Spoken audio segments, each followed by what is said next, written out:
Hey, welcome back. So we're going to go ahead and we're going to take a liquid and we're going to heat it up.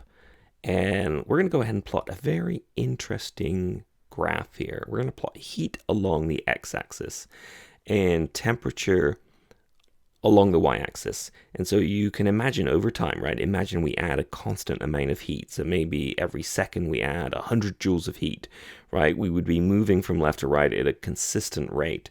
What happens if you start with a liquid? Well, initially, right, if you have a liquid, we know that as we add heat to it, the temperature will increase. And so we have a heating curve that looks something like that. The slope of the graph is going to be related to something we call the heat capacity, right? So how much heat we've got to put in to see a 1 degree increase. Eventually, what we find is that the liquid boils and we get a flat line right here. And so this flat line here is where the liquid is turning into a gas. And it can be kind of a long, uncomfortably long flat point actually, and this occurs at the boiling point. And then eventually, after we've turned all the liquid into the gas, it actually starts to heat up again.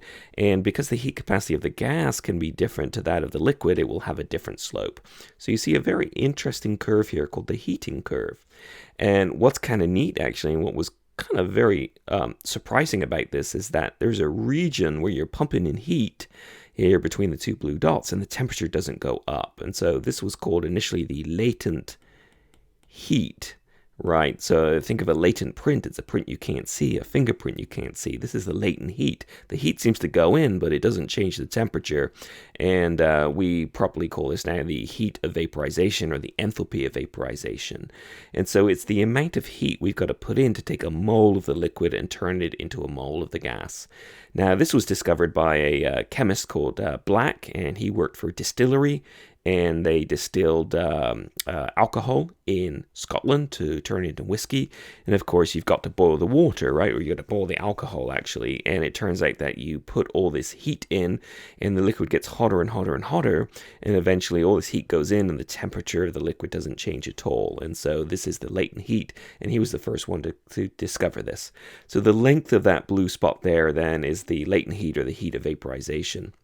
Now, what's kind of neat, if I start at a lower temperature or start with a different substance, right, and I start with a solid, and I do the same thing. So we go ahead and we put heat in and we measure the temperature. We know that, of course, we'll see those regions where the temperature doesn't change as we're melting, let's say. But let's start with a solid. So we're going to be here all the way here at the bottom here, right, and we're going to have a solid, and I'll just write it as an S. And eventually, right, we're going to find that our solid starts to melt and the temperature doesn't change. So we're changing the solid into a liquid here, and this occurs at something we call the melting point. All right, there's my 2 points here. And then at this point here on the right, all the liquid has formed, right? There's no remaining solid, and so we can start warming it up again. And of course, the slope will depend on the heat capacity of the liquid. So we're just taking our liquid and we're heating it up. And then, of course, there's another temperature, which we call the boiling point, where the liquid starts to change and turn into a gas. And it takes an awful large amount of heat to do this. And then eventually it's all gas, and we start heating up the gas. So we said earlier, right, that this here, right, is the latent heat, right? So this is the heat of, well, liquid to gases vaporization. And we also see right here, right, this is the heat or the enthalpy change of fusion, right? So remember, fusion is melting in more scientific terms. And what's interesting is that the one is much bigger than the other.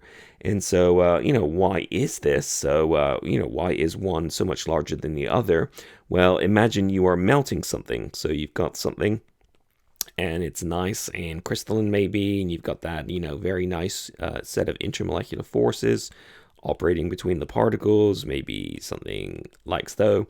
And then as you go ahead and you melt it, right, so that's your solid, and as you turn it into a liquid, well, what do, right? Well, you take a couple of these, right, and maybe they move over one another. So they're not quite as well arranged as before, okay? Maybe you don't have quite so many intermolecular forces there, so you've basically broken some of those intermolecular forces. So they're still there, right? Otherwise it wouldn't be a liquid. They're held together, but there's not as many as there were before. Now you go ahead and you vaporize this, you turn this into a gas, and of course what do you have to do? You have to break all of those intermolecular forces. So whereas melting, you just have to break some of them.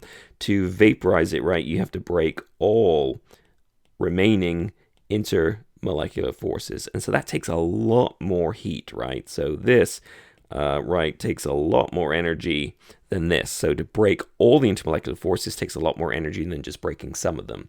In fact, if you take something like water, so we go ahead and look at water, we can take water's heat of vaporization and water's heat of fusion, right? And we can put them side by side. And the heat of fusion, or the enthalpy change of fusion, is something like 6 kilojoules per mole. Positive, right? So it takes heat, right? It takes energy. Whereas vaporization is something like 41 kilojoules per mole. So it takes a heck of a lot more energy, right? So people say a watched pot never boils. And the reason is, right, it takes forever for something to boil, right, and turn into gas, right? It just takes a massive amount of energy to break all those intermolecular forces. Whereas to melt something, right, you've only got to break a few of them.